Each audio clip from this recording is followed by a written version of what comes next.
बात कर रहे थे 39D पर, और 39D के बारे में ये कहा था हमने कि 39C और D भारत के संविधान में इस प्रकार माने जाते हैं कि ये समाजवादी प्रकार की है, समाजवादी नहीं, यानी डॉक्ट्रिनरी सेंस में, यानी सैद्धांतिक तौर पर जो समाजवाद समझा जाता है, यानी राज व्यवस्था की तकनीक के तौर पर या राज व्यवस्था के प्रकार के तौर पर जो समाजवाद दुनिया भर में जाना जाता है वो नहीं है।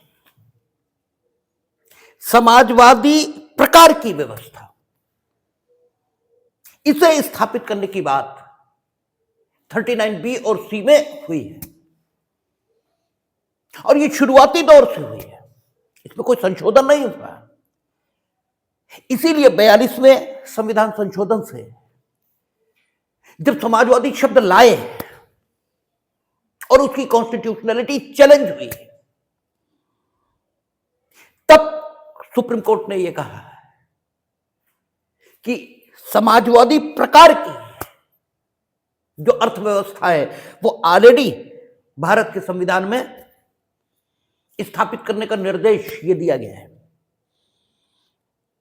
और चूंकि समाजवादी प्रकार की अर्थव्यवस्था पहले से ही स्थापित करने का निर्देश है, तो अगर उसे अभिव्यक्त रूप से शामिल कर दिया गया उद्देशिका में, यानी उस बात को प्रकट कर दिया गया, ठीक है, एक बात शब्द में कहकर, तो यह नहीं कहा जा सकता कि तात्विक तौर पर कोई संशोधन हुआ है। तात्विक तौर पर कोई संशोधन हुआ है नहीं, क्योंकि आप जो कुछ हैं, ठीक है, आप जीवन जीने के जितने ढंग होते हैं, उचित तौर पर जीवन जीने के जो भी तरीके हैं, उनमें से एक का भी पालन नहीं करते। तो हमने एक शब्द में कह दिया कि आप उद्दंड हैं या बदतमीज हैं, तो हमने आपके बारे में क्या नया कह दिया? कुछ भी नया तो नहीं कहा। जो कुछ ऑलरेडी है उसे एक शब्द में अभिव्यक्त कर दिया, बस इतना ही तो हुआ। तो यही बात कही गई समाजवादी शब्द के संदर्भों में माननीय उच्चतम न्यायालय द्वारा। क्यों? क्योंकि आप देखें 39C स्पष्ट कह रहा है कि आर्थिक व्यवस्था इस प्रकार चले, आर्थिक व्यवस्था इस प्रकार चले। उसने ये नहीं कहा कि समाजवादी ढंग की व्यवस्था स्थापित होगी, वो कहता आर्थिक व्यवस्था इस प्रकार चले जिससे धन और उत्पादन के साधनों का सर्वसाधारण के लिए अहितकारी संकेंद्रण न हो, ठीक है। और शब्दावली जो यूज की गई है, इससे समाजवादी प्रकार की व्यवस्था तो स्थापित होती है, किंतु समाजवादी व्यवस्था स्थापित नहीं होती, क्योंकि समाजवादी व्यवस्था यह कहती है कि किसी भी दशा में संसाधनों का संकेंद्रण ये नहीं हो सकता किसी व्यक्ति के पास, वो हमेशा राज्य के पास ही होगा, और राज्य के पास होगा तो व्यक्ति के पास हो ही नहीं सकता, क्योंकि राज्य व्यक्ति है ही नहीं, वो व्यक्तियों का समूह है जिसे, ठीक है, एक संगठन के तौर पर राज्य की मान्यता ये मिल जाती है। उसने दोनों बातें कही हैं, इसीलिए कहते हैं यहां मिक्स्ड इकोनॉमी या मिश्रित अर्थव्यवस्था भारत में स्थापित हुई है। हमने आपसे कहा था कि जो कुछ भारत के बारे में कहा जाता है उसके संदर्भों में भारत के संविधान में है, प्रावधान कहा है, ये हमारी खोज का विषय होना चाहिए। कहते भारत में मिश्रित अर्थव्यवस्था है, तो कहां स्थापित है वो? तो मिश्रित अर्थव्यवस्था इन्हीं शब्दों में स्थापित है, क्योंकि वो कहता है आर्थिक व्यवस्था इस प्रकार चले कि जिससे धन और उत्पादन के साधन, ठीक है, धन भी उत्पादन का साधन है, लेकिन धन उत्पादन का एकमात्र साधन नहीं है। उत्पादन के साधन बिजली, ठीक है, आपका भूमि, ठीक है, इंटेलेक्चुअल प्रॉपर्टी, जिन लोगों, जिन बातों को समझा जाता है वे सब, ठीक है, जल, ये भी उत्पादन का साधन है, क्योंकि जल से अरे बड़ा मोटा मछली उत्पादन, ठीक है, मखाने का उत्पादन, सिंघाड़े का उत्पादन, ठीक है ना। तो ये जितने भी उत्पादन के साधन हो सकते हैं, जो ज्ञात है और जो अज्ञात है, हो सकता है आगे और भी कुछ खोज लिया जाए जो उत्पादन का साधन हो। तो धन और उत्पादन के साधन, जैसे जिस समय ये लिखा गया उस समय सैटेलाइट थोड़ा ही थी, और अगर होगी भी तो दुनिया के बहुत विकसित देशों के पास होगी। हमें मालूम भी नहीं है कि हम कोई सैटेलाइट का इतिहास में हमारी जीएस बहुत अच्छी नहीं है, लेकिन 1950 में शायद अमेरिका और रूस के पास भी सैटेलाइट न हो, लेकिन आज सैटेलाइट उत्पादन का साधन है, क्योंकि उसी से चैनल चल रहे हैं जो घर पर बैठकर आप देख रहे हैं, ठीक है ना। तो उत्पादन के साधन, धन और उत्पादन के साधन, इनका संकेंद्रण ना हो, नहीं कहा उसने, ये नहीं कहा कि संकेंद्रण ना हो, उसने कहा सर्वसाधारण के लिए अहितकारी संकेंद्रण न हो। इसका मतलब सर्वसाधारण के लिए हितकारी संकेंद्रण यदि जरूरी तो हो, लेकिन सर्वसाधारण के लिए अहितकारी संकेंद्रण ये न हो। इसका मतलब प्राइवेट इंटरप्राइजेस और पब्लिक इंटरप्राइजेस दोनों होंगी। अगर अहितकारी संकेंद्रण ये दिखाई दे रहा है, नहीं होगा। ये दिख रहा है कि संकेंद्रण से हित होगा, होगा। ये हमें दिख रहा है कि रेलवे में पब्लिक इंटरप्राइजेस हमने रखी तो यात्री सुविधाओं में कोई बढ़ोतरी नहीं हो रही, पैसा हम खूब फूंक रहे हैं, रेलवे स्टेशन गंदे का गंदा ही है, कोई काम ही नहीं कर रहा। तो सर्वसाधारण के हित के लिए जरूरी है कि अब हम वहां प्राइवेट, हम ठीक है, आपकी सर्विस कंडीशंस हम उन्हें नहीं बदलेंगे, क्योंकि हम जिसको देंगे उससे भी कहेंगे कि ना, क्योंकि अल्टीमेटली तो हम ही सबसे ऊपर हैं, अल्टीमेटली तो हम ही सबसे ऊपर हैं। हम ठीक है प्राइवेट व्यक्ति को दे देंगे, आपकी सर्विस कंडीशन, आपकी बातों पर कोई असर नहीं, लेकिन अब वो आपसे काम लेगा, क्योंकि हमारे पास इतने काम हैं कि हम सबको देख ही नहीं सकते, ठीक है। और सरकार की तो एक सिस्टम है, ये तो एक सिस्टम है, उसमें सब सरकारी कर्मचारी हैं, वो कुछ कर ही नहीं रहे।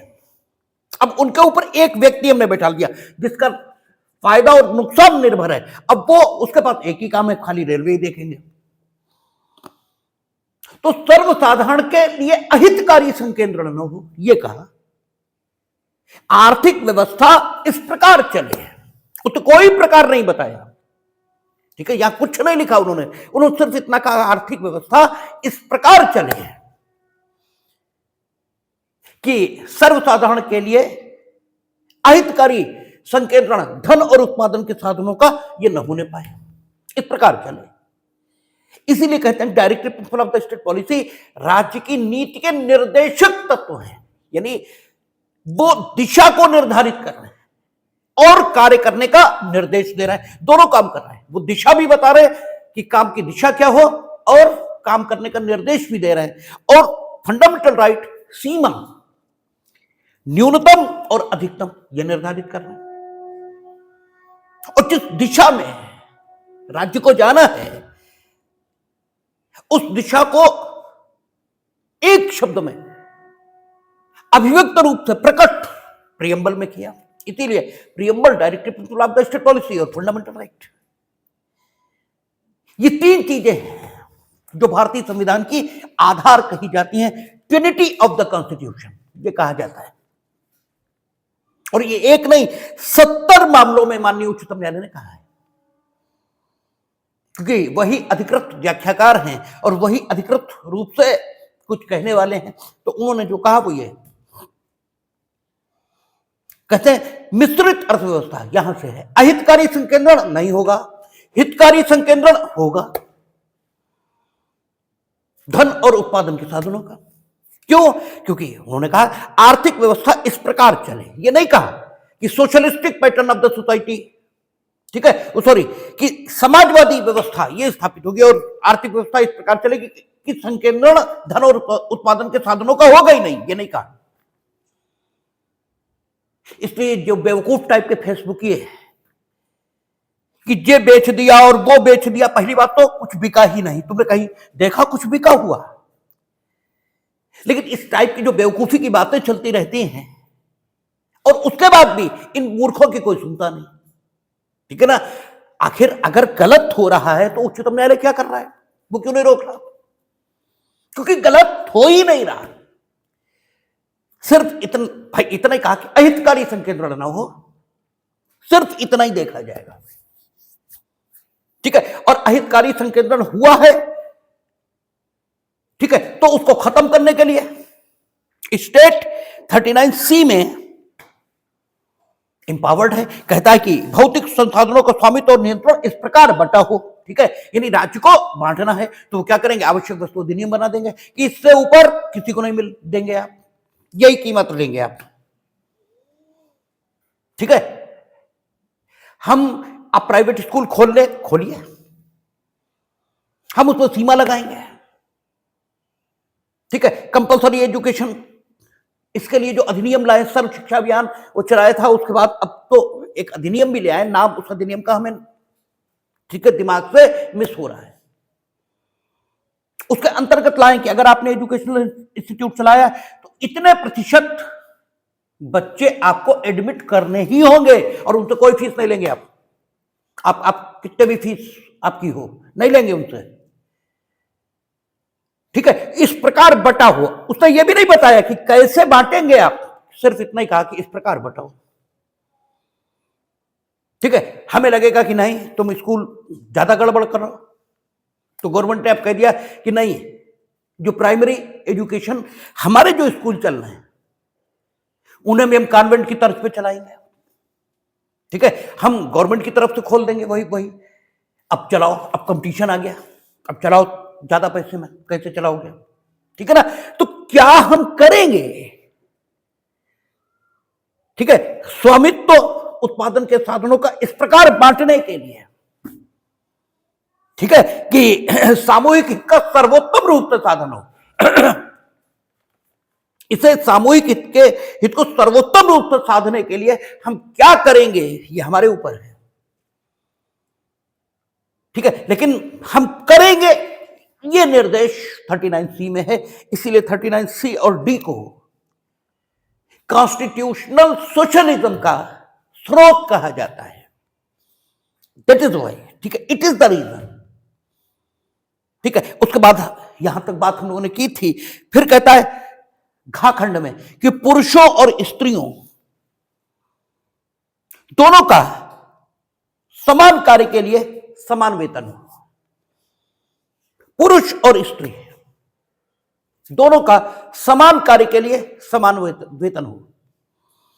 इसके लिए अधिनियम पास किया, इंडियन रिम्यूनरेशन एक्ट 1950, ठीक है।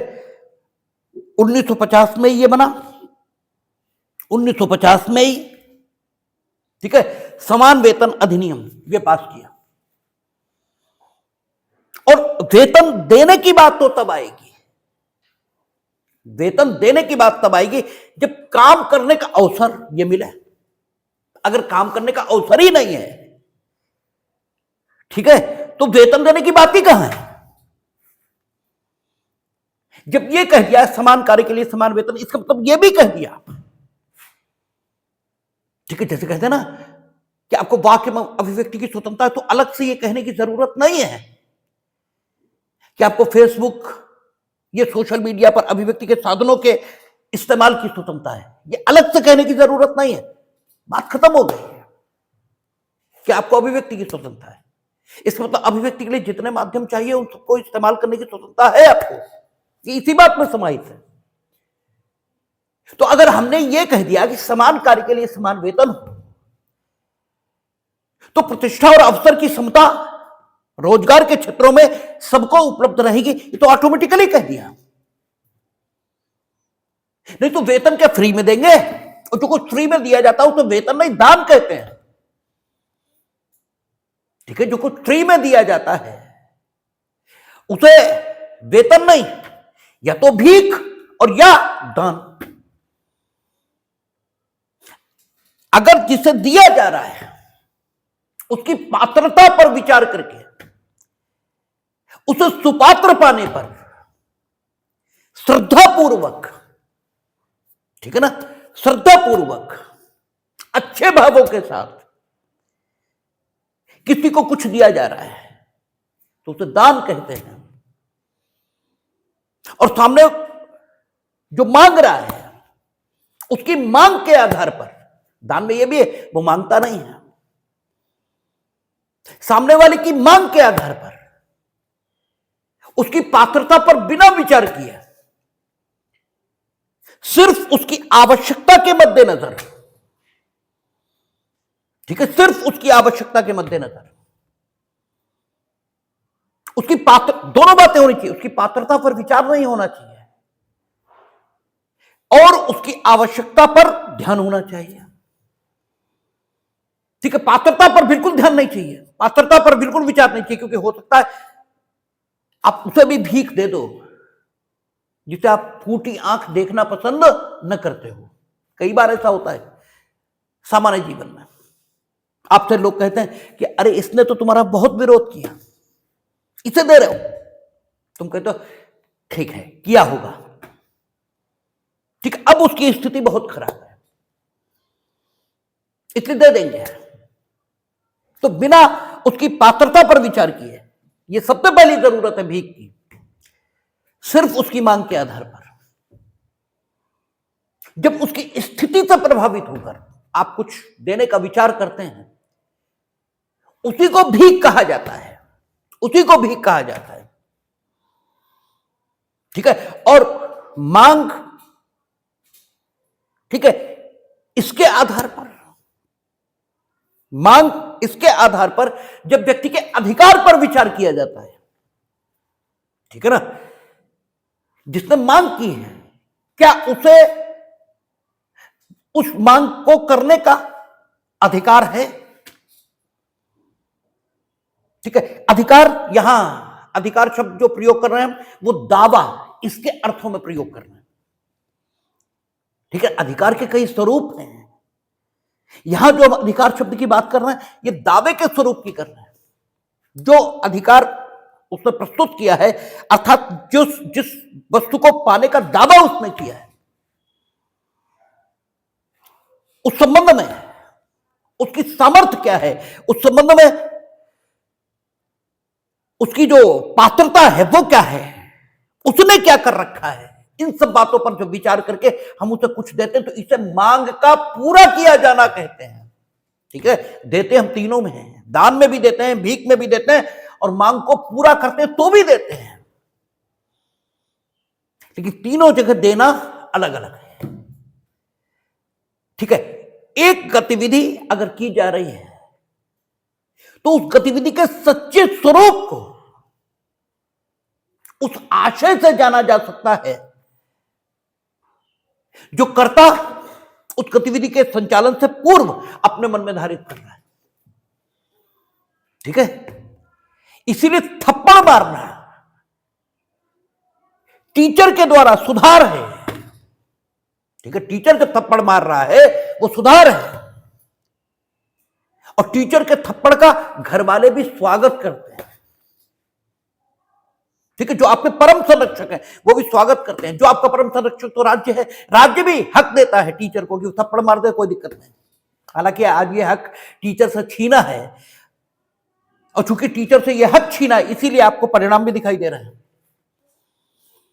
कि निहायत ही छिछोर और बदतमीज टाइप के, ठीक है, बच्चे सामने आ रहे हैं। ठीक है, यह हक छीना गया, लेकिन यह हक दुनिया की सभी व्यवस्थाओं में मान्य है। आप थप्पड़ मारने से सिर्फ अंदाज नहीं ले सकते कि यह किस प्रकार की गतिविधि है। ठीक है, टीचर भी थप्पड़ मार रहा है और आपको अपमानित करने के लिए भी थप्पड़ पड़ता है, और आपको चोट पहुंचाने के लिए भी थप्पड़ पड़ता है। ठीक है ना, चोट पहुंचाने के लिए थप्पड़ तो उपहत्या कारित की गई है, 323 का ऑफेंस हुआ है। ठीक है, टीचर ने थप्पड़ मारा, कुछ नहीं हुआ है, कुछ नहीं हुआ है, और अपमानित करने के लिए थप्पड़ मारा गया तो हो सकता है अपराध भी न माने। ठीक है, तुच्छ कार्यों पर ठीक है, ध्यान नहीं देती विधि।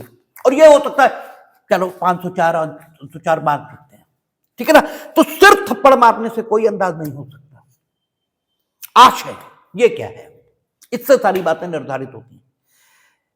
तो जब ये कहा कि समान कार्य के लिए समान वेतन होगा, इसका मतलब ये हो गया कि रोजगार का समान अवसर ये होगा, ठीक है। यानी प्रियम्बल में जो कहा प्रतिष्ठा और अवसर की समता ये होनी चाहिए, ठीक है, सबको मिलेगी, भारत के सारे नागरिकों को मिलेगी, और स्त्री भी भारत की नागरिक है और पुरुष भी, क्योंकि मोटे तौर पर दो ही कैटेगराइजेशन ईश्वर ने बनाए हैं मोटे तौर पे। एक्सीडेंटली कोई थर्ड जेंडर हो जाए बात अलग है, ठीक है। तो यहां उसने कहा 39D में कि समान कार्य के लिए समान वेतन, इसका मतलब यह है कि समान आधार पर काम का अवसर यह प्राप्त करने का हक भी स्त्रियों और पुरुषों को बराबर से होगा। और इसीलिए इंडियन रिम्यूनरेशन एक्ट जब पास किया था तो उसमें इंस्पेक्टर्स की नियुक्ति की, जो ये देखेंगे कि जो देश के भीतर रोजगार के अवसर उपलब्ध करवाने वाले लोग हैं, यानी इंडस्ट्रियलिस्ट, ठीक है ना, या सरकार अगर कोई उद्योग लगा रही है तो उस उद्योग की नीति या उस उद्योग के संचालन के लिए आवश्यक नियम और कानून इस प्रकार बने कि समान कार्य के लिए समान वेतन का सिद्धांत फलीभूत हो सके, अर्थात स्त्रियों और पुरुषों को काम के बराबर अवसर ये उपलब्ध हो सके। क्योंकि अगर हम ये कह दें कि आपको पढ़ने की सुविधा है लेकिन लाइट न दें, यहां पर डीजे बजाएं, ठीक है, आपके जब पढ़ने का समय हो उसी समय हम आपसे खाना बनवाएं, तो ये सिर्फ कहने भर से नहीं होगा कि आपको पढ़ने का अधिकार है, वो व्यवस्था बनानी होगी जिसमें आप पढ़ सकें, ठीक है, जो वो व्यवस्था बनानी होगी। और गवर्नमेंट का काम सिर्फ इतना ही होता है, ठीक है, गवर्नमेंट का काम सिर्फ इतना ही है, वो व्यवस्था बनाएगी कि रोजगार के अवसर आपको उपलब्ध हो सके, समान अवसर, ठीक है ना, वो रोजगार दे, ये सबसे अच्छी स्थिति है, सबसे अच्छी। लेकिन देश की आर्थिक स्थिति ऐसी नहीं है कि सबको रोजगार गवर्नमेंट दे पाएगी, इसलिए अपेक्षा यह है कि सरकार ऐसा वातावरण बनाए कि समान कार्य के लिए समान वेतन ये देने की पोजीशन है। और उसके लिए सबसे पहली जरूरत है कि रोजगार के समान अवसर सबको उपलब्ध हो, और उसके लिए सबसे पहली जरूरत है कि जहां काम करने स्त्री और पुरुष जाएंगे वहां का वातावरण ऐसा हो। इसीलिए 39D को साथ पढ़ा अनुच्छेद 21 के, ठीक है। और कार्यस्थल पर महिलाओं का उत्पीड़न, ठीक है, इसके विरोध में सुप्रीम कोर्ट ने गाइडलाइंस दी हैं कि अगर आप काम ही नहीं करने देंगे तो समान कार्य के लिए समान वेतन कहां से आ जाएगा। और जब कार्यस्थल पर आप लैंगिक उत्पीड़न करेंगे, ठीक है, तो काम में एफिशिएंसी आई नहीं सकती। अगर कहते ना तुमने मूड ही खराब कर दिया, हम आए आपने कुछ ऐसा कह दिया कि मेरा मूड ही ऑफ हो गया, अब हम क्या पढ़ाएं और क्या करें, ठीक है। तो समान कार्य के लिए समान वेतन, इसके लिए इंडियन रिम्यूनरेशन एक्ट में उन्होंने इंस्पेक्टर्स की नियुक्ति की, जो ये देखेंगे कि न सिर्फ जो लोग रोजगार देने के लिए उत्तरदायी हैं देश में या सृजित करने के लिए उत्तरदायी है, वे न सिर्फ महिलाओं को रोजगार दें, ठीक है, समान कार्य के लिए समान वेतन, हम महिला भर्ती ही नहीं करेंगे, भर्ती ही नहीं करेंगे, बात खत्म हो गई। समान कार्य के लिए समान वेतन तो तब आएगा जब पहले भर्ती करेंगे, भर्ती करने में तो हम ही हैं।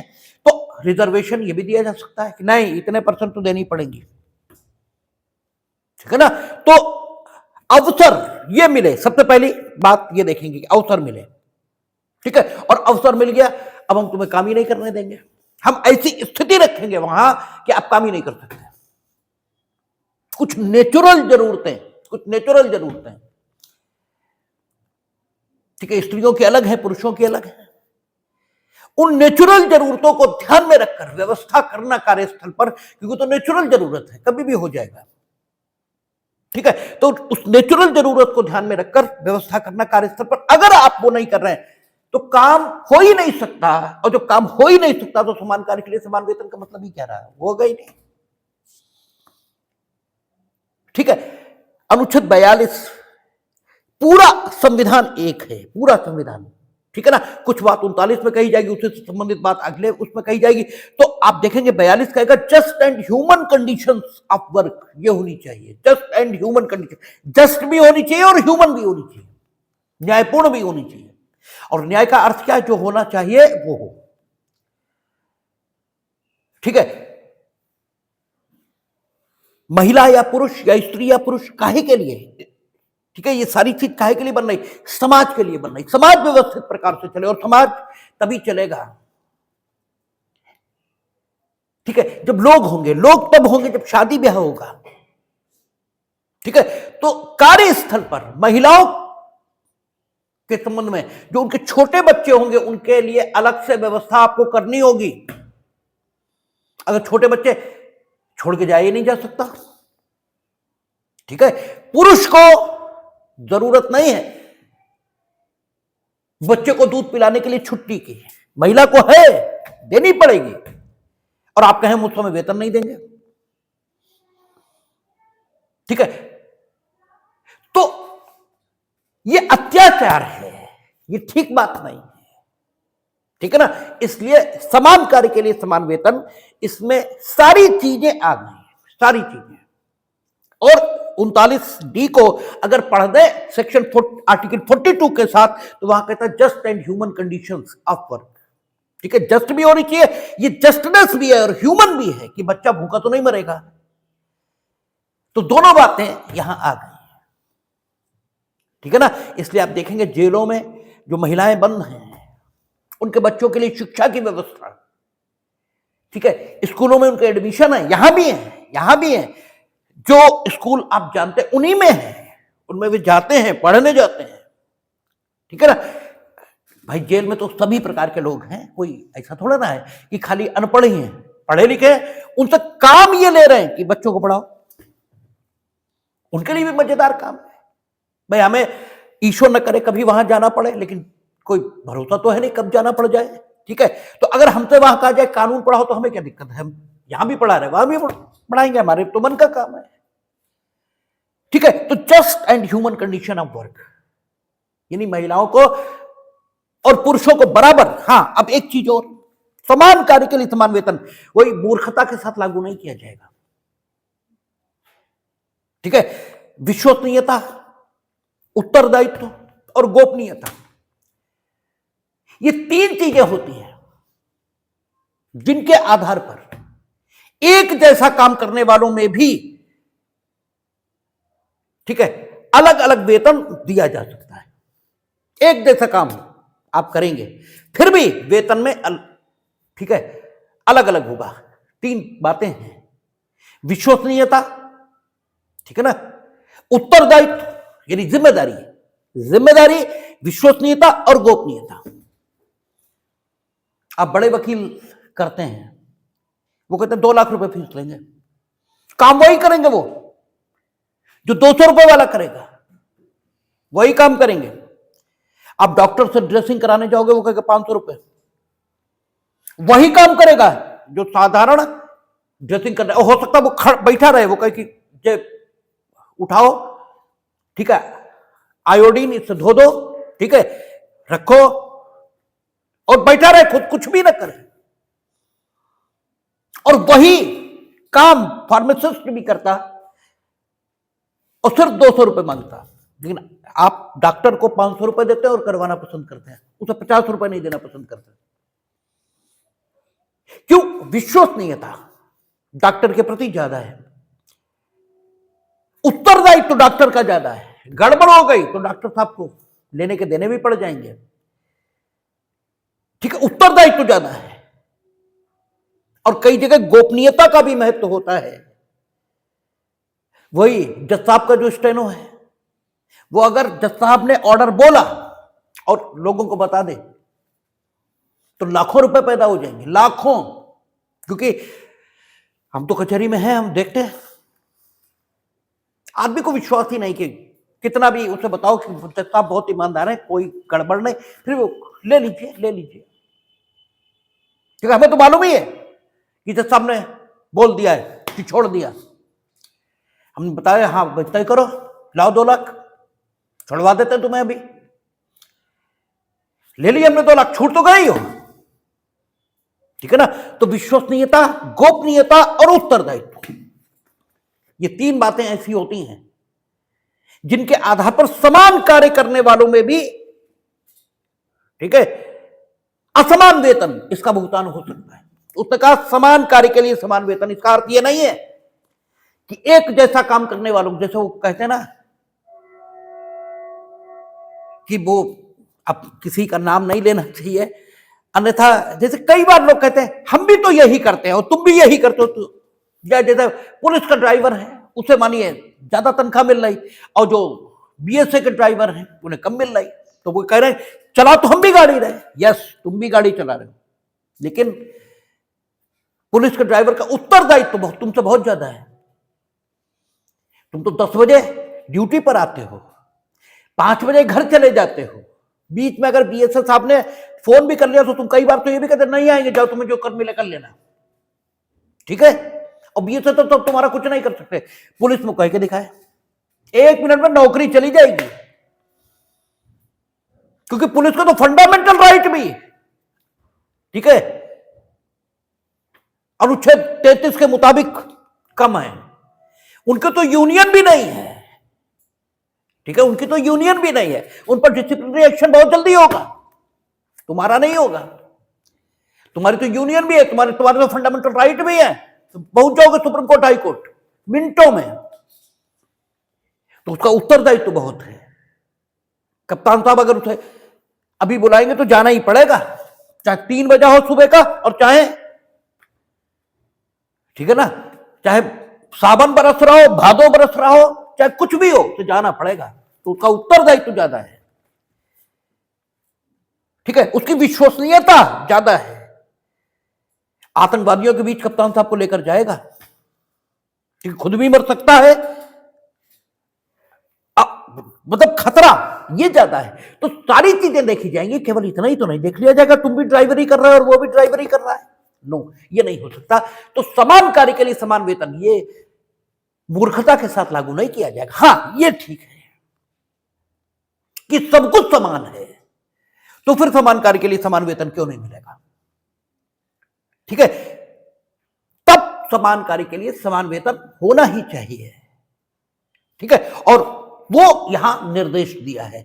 तो यहां जो कुछ कहा गया इसे अनुच्छेद 16, ठीक है, और अनुच्छेद 14 इसके साथ पढ़ते तो equal pay for equal work, ये एक सिद्धांत था जो अनुच्छेद 16 को डिस्कस करते समय खूब ध्यान में लिया गया था। लेकिन वहां अनुच्छेद 16 में जो equal pay for equal work, क्योंकि वहां कहा नियोजन के मामलों में समता ये रहेगी, ठीक है, और वेतन नियोजन संबंधी मामला है, और समान कार्य के लिए समान वेतन हो, ये इसीलिए कहां लिखा 39D में।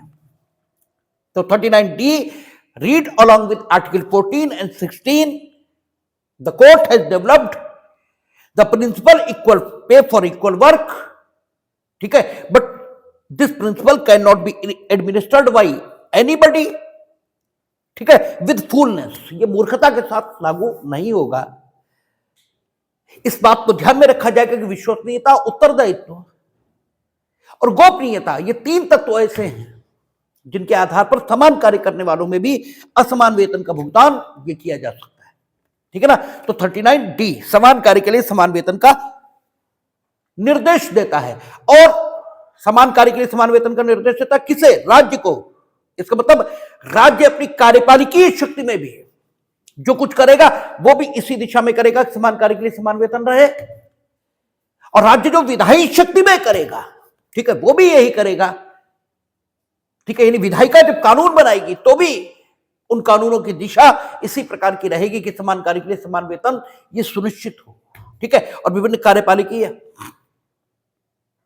ठीक है, योजनाएं, ये आप देखते हैं कि समान कार्य के लिए समान वेतन हो, इसके अंतर्गत, ठीक है, सरकार जब एक जैसा काम लेती है विभिन्न लोगों से तो एक जैसा वेतन भी देती है, और कानून अगर बनते हैं तो वो भी इसी ढंग से बनते हैं, ठीक है ना। अच्छा, और ये प्रिंसिपल कोर्ट ने डेवलप भी किया है कि समान कार्य के लिए समान वेतन मिलेगा, ठीक है। रणधीर सिंह का मामला इस विषय पर प्रसिद्ध मामला है, Randhir Singh versus Union of India, ठीक है। ये आपका वो शायद दिल्ली में जो बसें चलती हैं डीटीसी की, उनके ड्राइवरों का मामला है, ठीक है ना। उन्होंने अन्य ड्राइवरों के बराबर वेतन की मांग की थी, ठीक है। तब ये मामला डिसाइड हुआ था अनुच्छेद 16 और 39 डी को साथ में लेकर, 14, 16 और 39 डी, इसको साथ में लेकर कोर्ट ने समान कार्य के लिए समान वेतन के सिद्धांत की स्थापना की, ठीक है। आगे क्या कहता है, ई और एफ में, ई और एफ भी मिलाकर पढ़ते हैं। कहता है पुरुषों और स्त्री कर्मकारों के स्वास्थ्य और शक्ति का, ठीक है, तथा बालकों की सुकुमार अवस्था का दुरुपयोग न हो, ठीक है। स्त्री और पुरुष कर्मकारों के स्वास्थ्य और शक्ति का दुरुपयोग न हो, ठीक है। इस प्रकार की व्यवस्था सुनिश्चित करें, समान कार्य के लिए समान वेतन, ये तो कह दिया, ठीक है। हम समान कार्य के लिए समान वेतन देंगे, लेकिन 24 घंटे 24x7, ठीक है, 7 दिन 24 घंटे आपसे काम लेंगे, तो स्वास्थ्य इसका क्या होगा, ठीक है ना। मशीन नहीं है आदमी, मशीन नहीं है। आप पैसा देने को तैयार हो तो कुछ भी नहीं करवाओगे, ठीक है। जैसे कई बेवकूफ टाइप के लोग करते हैं ना कि तुम्हें क्या, पैसा तो मेरा खर्च हो रहा है। अरे नेटवर्क तो व्यस्त हो रहा है, तुम खाली पैसा खर्च करके नेटवर्क व्यस्त नहीं कर सकते, ठीक है। पैसा तुम्हारा खर्च हो रहा, इसका मतलब ये थोड़ी ना है कि तुम संसाधन कब्जा करके बैठ जाओगे। तुमको पैसा मेरा खर्च हो रहा, हम तो सारी ट्रेन बुक कर लेंगे। अरे भाई जरूरत तुम्हें हो करो, जरूरत नहीं क्यों कर लोगे। इसीलिए नियम है कि आप रिजर्वेशन कराएंगे, और अगर एक स्टेशन तक आपका इंतजार होगा, अगले स्टेशन पर सीट किसी और को बुक कर दी जाएगी, आप ना आए। अब आप कहें नहीं नहीं हमने तो सीट बुक करा दी, जम्मू से लेकर हावड़ा तक हमारी खाली जानी चाहिए, पैसा तो हमने दिया नहीं। पैसा दिया इससे क्या मतलब है, आप ये थोड़ी करेंगे। पहले पीसीओ चलते थे, अब तो जमाना ही चला गया, अब तो ठीक है। तो पीसीओ में बैठे हैं, फोन पर बातें कर रहे हैं, पैसा मेरा खर्च हो रहा। अरे भाई पैसा तुम्हारा खर्च हो रहा, बाकी भी खड़े हैं, ठीक है। तो समान कार्य के लिए हम समान वेतन देंगे और खूब काम कराएंगे, जो मन आएगा तो कराएंगे, जो मन आएगा सब कराएंगे। मीनिंग दर भाई जो आपका पदी कर्तव्य है वो कराएंगे, और पैसा दे रहे हैं करो, नहीं तो नौकरी निकाल देंगे। तो इसलिए डी के बाद ई होना ही चाहिए। अगर डी के बाद ई नहीं होगा तो मामला गड़बड़ा जाएगा, ठीक है ना। इसलिए लिखा कि पुरुषों और स्त्रियों के स्वास्थ्य और शक्ति का दुरुपयोग न हो, यह ध्यान रखना पड़ेगा। और अगर एक बार स्वास्थ्य का दुरुपयोग हुआ तो शक्ति का दुरुपयोग होगा ही होगा, ठीक है। शक्ति बचेगी नहीं, और बचेगी तो नहीं, लेकिन स्वास्थ्य के साथ शक्ति का भी दुरुपयोग हो रहा है, ठीक है। तो स्वास्थ्य और शक्ति ये एक साथ चलने वाली चीजें हैं। इसलिए अगर समान कार्य के लिए समान वेतन का अर्थ यह नहीं है कि आप स्वास्थ्य और शक्ति का दुरुपयोग करेंगे। आपको काम के घंटे तय करने होंगे, 8 घंटे हैं, आप लेबर लॉज पढ़ेंगे, यानी विधायिका भी उस दिशा में काम कर रही है, विधायिका भी उस दिशा में काम कर रही है। और कार्यपालिका उसने लेबर ऑफिसर की नियुक्ति कर रखी है, ठीक है ना। श्रम अधिकारी हैं, लेबर इंस्पेक्टर हैं, वो देखेंगे, नहीं देखेंगे हम उन पर एक्शन लेंगे, हैं देखेंगे कि आप छुट्टी देंगे सबको, ठीक है। स्वास्थ्य और शक्ति इसका दुरुपयोग नहीं करेंगे, क्योंकि ये राज्य की नीति का निर्देशक तत्व है, राज्य इसी ढंग से चलेगा, ठीक है। तो लेबर ऑफिसर सारी चीजें, आपको काम के घंटे तय करने होंगे, काम के घंटे ऐसे भी नहीं तय करोगे, चलो काम के घंटे हम 8 तय कर रहे हैं, रात 10 बजे से, ठीक है, और उस समय तक, ठीक है, जो नॉर्मली सोने का समय होता है, ठीक है, नॉर्मली सोने का समय होता है वो, और जो नॉर्मली घूमने का समय होता है उस समय हम तुम्हें सोने की सुविधा देंगे, ठीक है ना, उस समय सोने की सुविधा देंगे।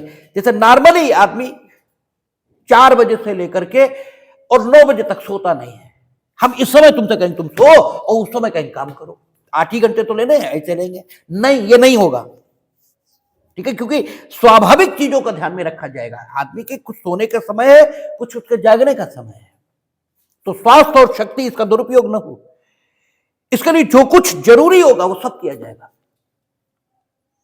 और इसमें काम के घंटे तय करना, छुट्टी का दिन तय करना है, ये भी छुट्टी तय करनी पड़ेगी। आप 24x7 365 दिन काम नहीं ले सकते इस नाम पर कि साहब हम तो समान कार्य के लिए वेतन दे ही रहे हैं, नो, इससे क्या मतलब वेतन दे रहा हूं, ठीक है। इसीलिए कहते हैं कानून के लोग सबसे ज्यादा रीजनेबल होते हैं, वो एक एक चीज का ध्यान रखते हैं, ठीक है। आप ये नहीं कह सकते समान कार्य के लिए समान वेतन देने के नाम पर पुरुषों और स्त्रियों के स्वास्थ्य और शक्ति का हम दुरुपयोग करेंगे, ये इसे निवारित करने के लिए कार्यपालिकी शक्ति और विधायी शक्ति का उपयोग ये किया जाएगा। आगे कहता है तथा इनका ये तो नहीं हो, इसके अलावा बालकों की सुकुमार अवस्था का दुरुपयोग न हो, सुकुमार अवस्था का दुरुपयोग किसी भी ढंग से न हो, किसी भी ढंग से, बाल श्रम के माध्यम से न हो, ठीक है। इसको पढ़ते हैं हम किसके साथ, 23, 24, 21, ठीक है, और 14 तो सब जगह आ ही जाता है, ठीक है। इस डायरेक्टिव प्रिंसिपल को पढ़ते हैं उनके साथ, तब सारी चीजें निकलती हैं कि बाल श्रम का प्रतिषेध रहेगा, क्योंकि वो बालकों की सुकुमार अवस्था का दुरुपयोग है, भले उनके मां बाप ही कर रहे हैं। बालकों की सुकुमार अवस्था का दुरुपयोग सभी दुश्मन ही करेंगे, नहीं, मां बाप भी करेंगे, ठीक है। बालक एप्लीकेशन लेकर नहीं आया था कि उसे जन्म जरूर दो, ठीक है, और उसे जन्म दिया है तो कुछ आपकी रिस्पॉन्सिबिलिटी है, आप कोई एहसान नहीं कर रहे हैं उस पर, ठीक है, उसे पाल पोस के बड़ा करके। आपके पिताजी ने भी यही किया था, उनके पिताजी ने भी यही किया था, इसलिए एहसान कोई नहीं कर रहा, ठीक है। आप उत्तरदायी हैं, जो आपसे जन्मा है उसके प्रति उत्तरदायी दायित्व किसका है, ठीक है, राज्य का होगा, लेकिन वो परम उत्तरदायित्व आप नहीं है उत्तरदायी, तो आप उसकी सुकुमार, अच्छा वो कुछ कर नहीं सकता तो आप उसका दुरुपयोग करेंगे, ठीक है, सुकुमार अवस्था का, आप उसे पटाखा बनाने भेज देंगे, आप उसे ईंट डुलवाएंगे क्योंकि वो आप ही पर आश्रित है, फिर राज्य परम संरक्षक है, ठीक है, और फिर राज्य अपनी विधायी शक्ति का और कार्यपालिकी शक्ति का उपयोग करेगा, और वो करे अपनी विधायी शक्ति और कार्यपालिकी शक्ति का, इसके लिए जो संप्रभु हिंदुस्तान में विधिक रूप से माना गया कॉन्स्टिट्यूशन वो आदेश दे रहा है कि आप ऐसी व्यवस्था करें कि बालकों की सुकुमार अवस्था का दुरुपयोग न हो, ठीक है। और इसे हम पढ़ेंगे 23 के साथ, इसे हम पढ़ेंगे 24 के साथ, इसे हम पढ़ेंगे 14 के साथ, इसे हम पढ़ेंगे, ठीक है, 21 के साथ, इन आर्टिकल्स के साथ हम इसको पढ़ेंगे, और कुछ directive principle of the state policy के साथ भी पढ़ लेंगे, ठीक है। 39 ई तो प्रमुख है ही, ये तो है ही है। 41-20 के साथ पढ़ा जाएगा, 41 में जब पहुंचेंगे तब देखेंगे, 41-20 के साथ पढ़ा जाएगा। यहां जो कुछ लिखा है उसका संवेद निष्कर्ष यह कि बाल श्रम का प्रतिषेध रहेगा, ठीक है, बालकों का दुर्व्यापार ये न हो, दुर्व्यापार गोद ले रहे हो, दिखा गोद ले रहे हो, इनफैक्ट नौकर फ्री का, ठीक है, ये ले रहे हो, और क्योंकि गोद में क्या है, बच्चे का हित देखा जाएगा, संरक्षकता और एडॉप्शन दो चीजें, जहां बच्चे का welfare of the child it will be the Paramount consideration, ठीक है ना, ये सबसे पहले देखी जाने वाली चीज है। इवन जब हम लोगों ने गार्जियन रिवॉर्ड एक्ट पढ़ा था तो यह भी कहा था कि कोई जरूरी नहीं मां को ही देंगे हम, कोई जरूरी नहीं पिता को ही देंगे हम, बच्चा अगर लगता है, और बच्चे की इच्छा एक सीमा तक ध्यान में रखेंगे, बच्चा तो बच्चा ही है, हमें देखने से लग रहा है कि ये मां के साथ रहना चाहता है, ये पिता के साथ रहना चाहता, लेकिन वहां इसका हित सुरक्षित नहीं है, तो ठीक है, जिनकी माँ और बाप मर जाते हैं वो क्या बच्चे जिंदा नहीं रहते? थोड़े दिन रोएगा, थोड़े दिन करेगा, नहीं नहीं रहेगा वहां। ठीक है, इस ढंग के आदेश गार्जियन एंड वार्ड एक्ट में हो सकते हैं। ठीक है, और गार्जियन एंड वार्ड एक्ट में ऐसे प्रोविजन बने क्यों हैं? इसलिए क्योंकि यहां लिखा है कि उनकी सुकुमार अवस्था का दुरुपयोग न हो। और कोर्ट ने, हमने आपको बताया था जब हम बात कर रहे थे अनुच्छेद 32 पे, कि फंडामेंटल राइट के प्रोटेक्शन के लिए वो कुछ भी कर सकते हैं। ठीक है, तो बच्चों के फंडामेंटल राइट के प्रोटेक्शन के लिए उन्होंने क्या किया? Laxmikant Pandey versus Union of India, उसमें उन्होंने ये कहा कि क्या होगा, फॉरेनर, विदेशी जब भारतीय बच्चों को गोद लेंगे तो किस तरह से, ताकि बच्चे का हित सुरक्षित रहे, इसके लिए उन्होंने दिशा निर्देश उस मुकदमे में दिए। और वो दिशा निर्देश अनुच्छेद 141 के प्रभाव से उच्चतम न्यायालय द्वारा घोषित विधि माना जाएगा और तब तक प्रभावी रहेगा जब तक संबंधित विषय पर विधायिका के द्वारा कानून न बना दिए जाए। उसमें बच्चों को सुरक्षित करने की कोशिश की गई है कि विदेशी मां बाप दत्तक के नाम पर भारतीय बच्चों को नौकर बनाने के लिए यहां से न ले जा पाए। ठीक है, Vishaljeet versus Union of India, इसमें बच्चों जो चाइल्ड प्रोस्टिट्यूशन है, चाइल्ड प्रोस्टिट्यूशन, बच्चों का वैश्यावृत्ति के लिए उपयोग, इस पर रोक लगाने के संबंध में दिशा निर्देश ये दिए हैं। ठीक है, Gaurav Jain versus Union of India. अब देखें, अलग अलग क्षेत्र है, बालश्रम मां बाप के द्वारा उनकी बच्चों की जो सुकुमार अवस्था का दुरुपयोग किया जा रहा है उसके विरुद्ध, ठीक है, संरक्षण देने का विधायी प्रयास है। ठीक है, आपका लक्ष्मीकांत पांडे जो विदेशी व्यक्तियों के द्वारा गोद के नाम पर उनकी सुकुमार अवस्था का दुरुपयोग करने का प्रयत्न है, उसके विरुद्ध संरक्षण है। ठीक है, आपका Vishaljeet versus Union of India,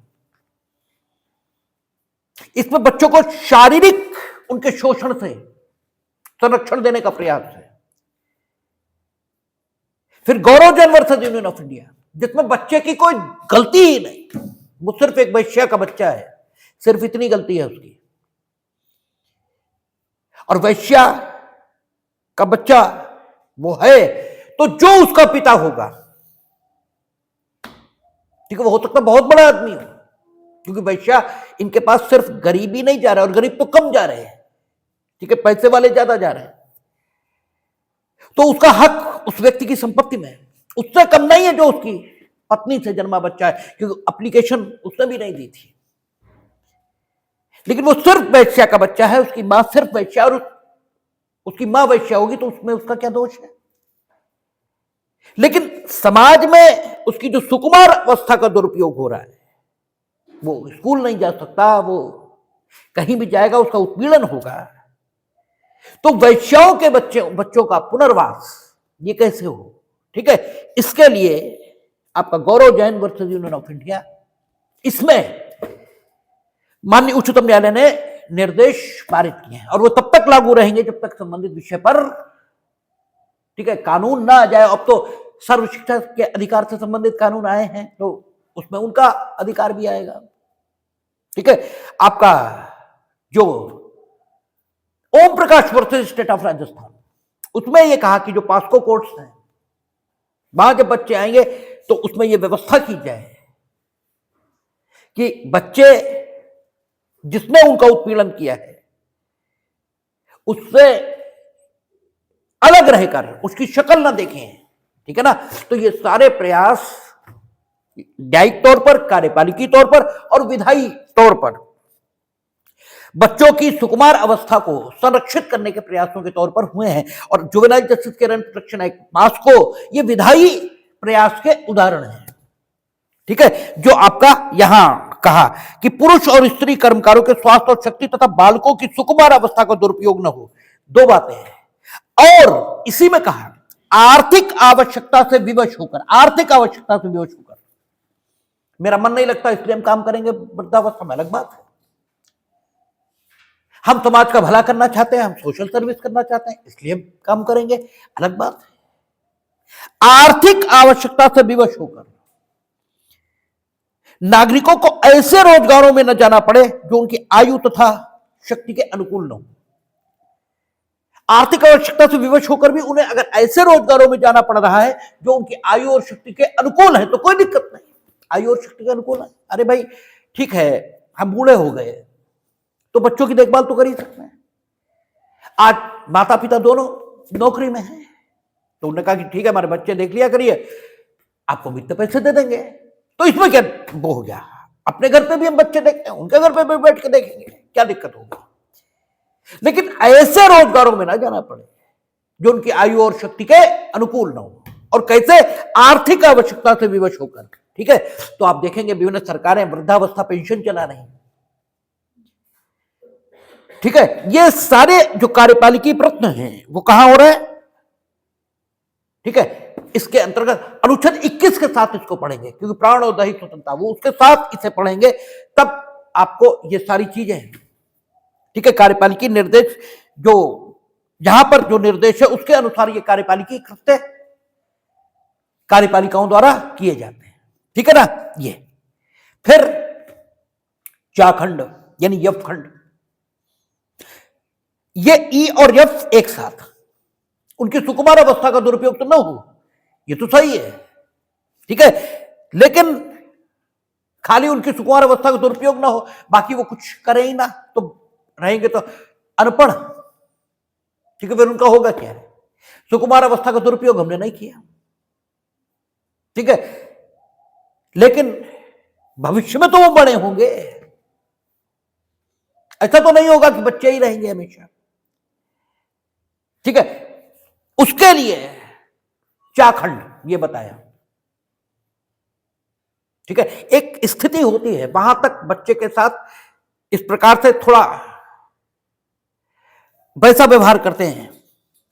ठीक है, अच्छा था, अच्छा तो नहीं कहना चाहिए, अच्छा तो हमेशा ही करते हैं, मतलब थोड़ा लचीला सा व्यवहार रहता है और फिर थोड़ी कठोरता भी बरतते हैं। ठीक है, बच्चे को हमेशा बच्चे ही नहीं मानते, कहते लल्ला नहीं बना देना है, उसे जीवन के संघर्ष, इनसे सीखने लायक, इनसे जूझने लायक भी बनाना है। तो उसके लिए चाखंड यफ खंड कहता है बालकों को स्वतंत्र और गरिमामय वातावरण में स्वस्थ विकास के अवसर और सुविधाएं दी जाएं। स्वस्थ विकास के अवसर उन्हें मिलने चाहिए और सुविधाएं, ठीक है, और विकास के अवसर, और कैसा, स्वतंत्र और गरिमामय वातावरण। ये नहीं कि तुम हमारे घर पे पोंछा लगाओगे तभी हम तुम्हें पढ़ने का अवसर देंगे। ठीक है, नहीं, स्वतंत्र और गरिमामय अवसर, ठीक है, ये मिलना चाहिए। स्वतंत्र और गरिमामय वातावरण में स्वस्थ विकास के अवसर और सुविधाएं दी जाए, और बालकों और अल्पवय व्यक्तियों की शोषण से तथा नैतिक और आर्थिक परित्याग से रक्षा की जाए। ठीक है, नैतिक और आर्थिक परित्याग, नैतिक परित्याग हम लोगों ने पढ़ा है बीएनएस में, पहले कौन सा सेक्शन था, 317। आप, ठीक है, मां बाप या संरक्षक होते हुए 12 वर्ष से कम आयु के बच्चे को आरक्षित छोड़ देते हैं, आपने नैतिक परित्याग किया है। ठीक है ना, नहीं छोड़ना है आपको, छोड़ा तो फिर दंड देंगे हम। ठीक है, तो नैतिक परित्याग, इससे रक्षा की जाए। ठीक है, आर्थिक परित्याग, इससे रक्षा की जाए, बच्चों को हम कुछ देंगे ही नहीं, ये नहीं, आर्थिक परित्याग। ठीक है, और ये बालकों और अल्पवय व्यक्तियों की, केवल बालक बालक नहीं है, यहां अल्पवय व्यक्ति भी है, सीआरपीसी में लिखा है। ठीक है, कि अवयस्क बच्चे जो होंगे वे मां बाप दोनों से, ठीक है, आपका वो भरण पोषण ये प्राप्त कर सकते हैं। हम लोगों ने एडॉप्शन एंड मेंटेनेंस एक्ट पढ़ा है, व्यक्ति का दायित्व है, कर्तव्य है, धारा 23 है संभवतः, धारा 23 ही जहां तक हमें याद पड़ता है, उसमें कहता है कि अपने अपत्यों का और अपनी पत्नी और मां बाप का, ठीक है ना, इनका पालन करना, इनका भरण पोषण करना व्यक्ति का दायित्व है। तो विधायी प्रयास इस दिशा में और कार्यपालिकी प्रयास दोनों दिखाई देते हैं। तो 39A, B, C, D और E और F, ये अनुच्छेद 39। फिर 39A कहता है समान न्याय और निशुल्क विधिक सहायता। ये जोड़ा है आपका 42वें संविधान संशोधन से। कहता है राज्य यह सुनिश्चित करेगा मैंडेटरी टर्म है, ठीक है। राज्य यह सुनिश्चित करेगा कि विधिक तंत्र इस प्रकार काम करे, यानी कोई विशेष तरीका नहीं बता रहा, कह रहा विधिक तंत्र इस प्रकार काम करे कि समान अवसर के आधार पर न्याय सुलभ हो। राज्य, ठीक है, इस प्रकार यह सुनिश्चित करेगा कि विधिक तंत्र इस प्रकार काम करे कि समान अवसर के आधार पर न्याय सुलभ हो, और वह विशिष्टतया यह सुनिश्चित करने के लिए कि आर्थिक या किसी अन्य निर्योग्यता के कारण कोई नागरिक न्याय प्राप्त करने के अवसर से वंचित न रह जाए, ठीक है। और इसके लिए सुनिश्चित कैसे करेगा? वो उपयुक्त विधान या स्कीम द्वारा या किसी अन्य रीति से निशुल्क विधिक सहायता की व्यवस्था करेगा। अब कई चीजें आ गई। सबसे पहले कुछ चीजें समझ लेनी चाहिए। उसने ये कहा है कि विधिक तंत्र इस प्रकार काम करे कि समान अवसर के आधार पर न्याय उपलब्ध हो, न्याय सुलभ हो। आप यहां इसका मतलब लीगल जस्टिस देने की बात हुई है, जहां पर सोशल जस्टिस नहीं। सोशल जस्टिस का मतलब हुआ रोजगार और अवसर की समता। इकोनॉमिक जस्टिस का मतलब हुआ समान कार्य के लिए समान वेतन, सबको काम करने का अवसर ये मिले, ठीक है ना। तो सोशल जस्टिस और इकोनॉमिक जस्टिस एक साथ देखा जा सकता है, क्योंकि सोशल जस्टिस के बिना इकोनॉमिक जस्टिस नहीं हो सकता। लेकिन जहां तक लीगल जस्टिस का सवाल है, उसे 39A में सुनिश्चित करने की कोशिश हुई है। पहली बात तो यह हो गई, ठीक है। फिर दूसरी बात कह रहा है कि राज्य सुनिश्चित करेगा कि विधिक तंत्र इस प्रकार काम करे कि सबको समान अवसर के आधार पर न्याय उपलब्ध हो। इसका मतलब यह हुआ कि रिमोट एरियाज में कोर्ट्स की स्थापना होनी चाहिए, समान अवसर के आधार पर न्याय सबको सुलभ हो, ठीक है। न्याय मिले, ये एक बात है, और न्याय सुविधा और सुलभ आधारों पर मिले, ये दूसरी बात है, ठीक है। न्याय हमें इलाहाबाद हाई कोर्ट में जाके मिले, बीच में लखनऊ हाई कोर्ट है, लेकिन हमें जोड़ ही नहीं रहा, ठीक है। हमें जोड़ ही नहीं रहा लखनऊ, तो हमें न्याय मिल तो रहा है लेकिन सुलभ नहीं मिल रहा। कायदे में एक हाई कोर्ट की कई बेंचेस होनी चाहिए, भाई कई बेंचे करो, न्याय सुलभ हो, ठीक है ना। दुर्लभ न्याय नहीं, सुलभ न्याय, ठीक है। राज्य यह सुनिश्चित करेगा कि विधिक तंत्र इस प्रकार काम करे। विधिक तंत्र, लीगल सिस्टम, अच्छा सिस्टम की बात की है, खाली न्यायालय लीगल सिस्टम का भाग नहीं है, पुलिस लीगल सिस्टम का भाग है, थाने सब जगह हो, ठीक है ना। और ये दांडिक सिस्टम की बात है, श्रमिकों को न्याय मिलेगा, ठीक है, लेबर कानूनों के ठीक ढंग से इंप्लीमेंटेशन से। तो लेबर ऑफिसर सब जगह हो, लेबर कोर्ट सब जगह हो, ठीक है ना। मोटर एक्सीडेंट से संबंधित मामले, कंज्यूमर फोरम से संबंधित मामले, उसने विधिक तंत्र की बात की है, ठीक है। तो इससे केवल आप क्रिमिनल जस्टिस की बात नहीं कर सकते। उसने कहा कि राज्य सुनिश्चित करेगा कि विधिक तंत्र इस प्रकार काम करे कि समान अवसर के आधार पर न्याय सुलभ हो, समान अवसर के आधार पर लखनऊ के लोगों को, इलाहाबाद के लोगों को वहीं बैठे बैठे न्याय मिल जाए, और हम 500 किलोमीटर जाएं, पैसा खर्च करें न्याय लेने के लिए, वकील साहब की फीस भी दें और 500 रुपए भी किराया भी लगाएं, ठीक है। तो समान अवसर के आधार पर न्याय सुलभ हो, ठीक है। सुनिश्चित करेगा जहां तक हो पाए वहां तक समान अवसर के। अब चूंकि हर जिले में तो हाई कोर्ट की बेंच नहीं हो सकती, ठीक है, लेकिन फिर भी हम अपनी तरफ से ये कोशिश करेंगे कि सुलभता के साथ समान अवसर के आधार पर न्याय सबको सुलभ, ठीक है। और वह विशिष्टतया ये तो करेगा, ये जनरली करेगा, कि स्पेशली क्या करेगा, ये सुनिश्चित करने के लिए आर्थिक या किसी अन्य निर्योग्यता के कारण, आर्थिक या किसी अन्य निर्योग्यता के कारण उसने आर्थिक कहा और उसके साथ अन्य निर्योग्यता भी कहा है। हमें मालूम है कि वो बेचारा अनपढ़ है, ये जानता ही नहीं है कि अगर हम खुद अपना बचाव करेंगे तो कानून की प्रकृति तकनीकी होती है, हम अपना बचाव कर नहीं पाएंगे। ये वो जानता ही नहीं है। इसीलिए हम लोगों ने पढ़ा था फंडामेंटल राइट में, अनुच्छेद 21 में, उन्होंने कहा it will be the duty of court. आप बताएंगे उसे कि अगर तुम्हारे पास पैसे नहीं है, ठीक है, या तुम्हारा कोई वकील नहीं, पैसे हैं लेकिन तुम्हारा कोई वकील नहीं है, तो हम तुम्हें वकील देंगे, ठीक है, ये आप बताएंगे। It will be the duty of, it will be the responsibility of presiding officer, ठीक है, क्योंकि वो अनपढ़ हो सकता है, वो जानता ही नहीं, पढ़ा लिखा कई बार होता है, वो मूर्ख होता है, उसे मालूम ही नहीं होता कि कानून की प्रकृति बहुत तकनीकी होती है। तुम जिस बात को बहुत महत्व का समझ रहे हो वो कानून की नजर में 2 कौड़ी की है, तुम जिस बात को 2 कौड़ी का समझ रहे हो वो कानून की नजर में बड़ी महत्व की है। तो यह पीओ की जिम्मेदारी होगी कि वो बताए, ठीक है, क्योंकि उसने कहा विशिष्टतया ये सुनिश्चित करे कि आर्थिक या किसी अन्य निर्योग्यता, ये अन्य निर्योग्यता में आएगा, पढ़ा लिखा है फिर भी कानून की जानकारी थोड़ा है। और आर्थिक निर्योग्यता ये तो अक्सर ही होती है, अन्य निर्योग्यता को बताने की जरूरत है, आर्थिक निर्योग्यता इसे बताने की तो जरूरत ही नहीं है, ठीक है। आर्थिक या अन्य निर्योग्यता के कारण कोई व्यक्ति न्याय पाने के अवसर से वंचित न रह जाए, यह राज्य विशिष्टतया सुनिश्चित करेगा, ठीक है। और इसे सुनिश्चित करने के लिए क्या करें, उपयुक्त विधान या स्कीम द्वारा या किसी अन्य रीति से निःशुल्क विधिक सहायता की व्यवस्था करेगा। उसका निःशुल्क विधिक सहायता, असिस्टेंस शब्द का प्रयोग नहीं किया। लीगल असिस्टेंस और लीगल एड ये 2 अलग बातें हैं। और अगर आप डिक्शनरी देखेंगे तो असिस्टेंस और एड एक ही बात आपको दिखाई देगी।